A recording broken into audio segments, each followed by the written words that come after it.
नमस्कार मित्रों, मैं धर्मराज एक बार फिर आप लोगों के सामने हाजिर हूँ सिंधु घाटी सभ्यता के लोगों के आर्थिक जीवन पर चर्चा को लेकर। तो मित्रों, कृषि, व्यापार, पशुपालन और उद्योग, ये चार जो आयाम थे, ये उनकी अर्थव्यवस्था के आधार थे। और जो कांस्य उपकरण हैं और पत्थर के औजार हैं, उनसे वो खेती किया करते थे। और कुछ जो फसलें हैं और उनके क्रियाकलाप हैं, उनसे जो जुड़े हुए तथ्य हैं, वो आपके सामने स्क्रीन पर दिखाई दे रहे हैं कि प्रमुखतः गेहूं तथा जौ की जो खेती की जाती थी। सूती वस्त्रों के अवशेषों से याद होता है कि जो सैंधववासी हैं वो कपास की खेती किया करते थे। तो मित्र, सबसे पहले जो कपास का जो प्रयोग है वो सैंधव लोगों ने ही किया। यहाँ के निवासियों ने विश्व में सर्वप्रथम कपास की खेती प्रारंभ की। इस सभ्यता के किसान अपनी आवश्यकता से अधिक अनाज उत्पादन किया करते थे, इसीलिए अन्नागार बनाए गए थे। अन्नागार जैसा कि आपने कोठार देखे हैं, हड़प्पा में जो कोठार बने हुए हैं, अन्न कोठार 6 की सीरीज में बने हुए हैं। तो कोठारों में अनाज का भंडारण किया जाता था ताकि विपरीत परिस्थितियों में यह अनाज काम आ सके। ये दुर्ग भाग में हुआ करते थे और खाद्य पदार्थों को सुरक्षित रखने के लिए भी अन्नागार काम आया करते थे। कृषि के साथ साथ पशुपालन भी बहुतायत में किया जाता था।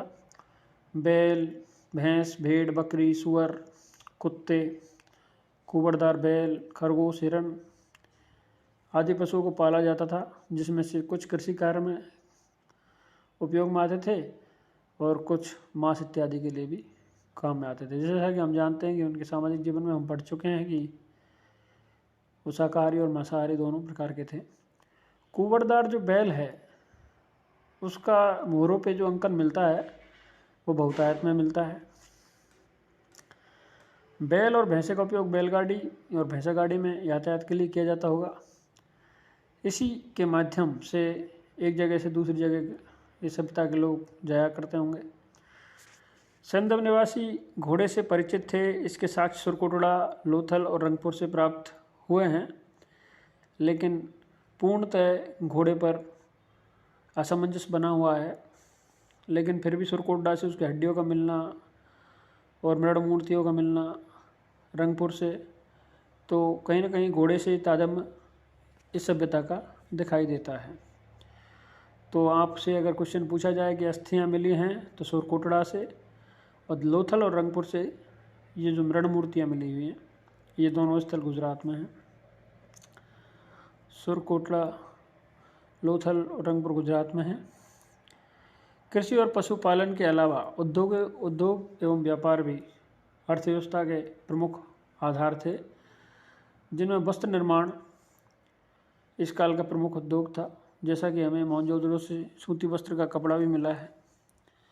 सिंधु घाटी सभ्यता की मोहरें एवं वस्तुएं पश्चिम एशिया तथा मिस्र से प्राप्त हुई हैं, जिससे यह याद होता है कि इनके जो व्यापारिक संबंध थे वो अन्य इन देशों से भी थे।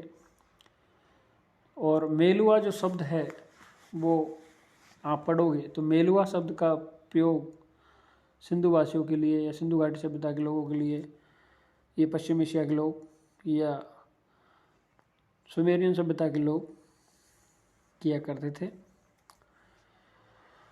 सुमेरियन सभ्यता जो वर्तमान में दक्षिणी इराक है, वहाँ से प्राप्त लेखों में सुमेर के व्यापारी, जैसा कि मैंने आप लोगों को बताया, मेलुआ सिंध प्रदेश के व्यापारियों के साथ वस्तु विनिमय किया करते थे।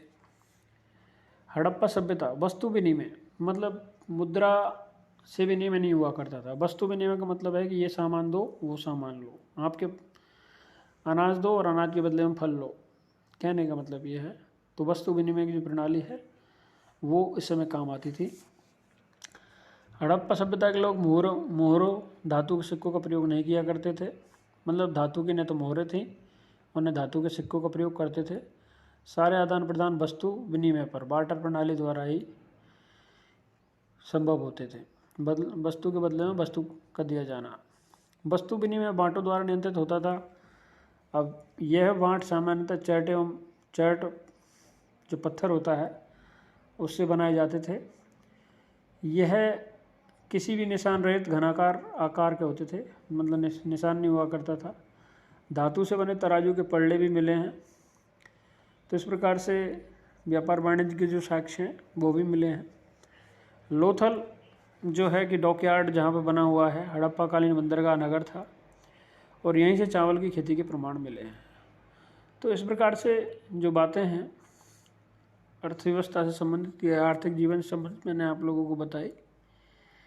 इसी प्रकार से इन चीज़ों में लोथल की एक विशिष्ट विशेषता ये भी है कि जो सड़कें हैं लोथल में, सारी सिंधु घाटी सभ्यता में जो दरवाजे हैं वो गलियों की तरफ खुलते हैं, लेकिन लोथल में यह मुख्य मार्ग की तरफ खुलते हैं।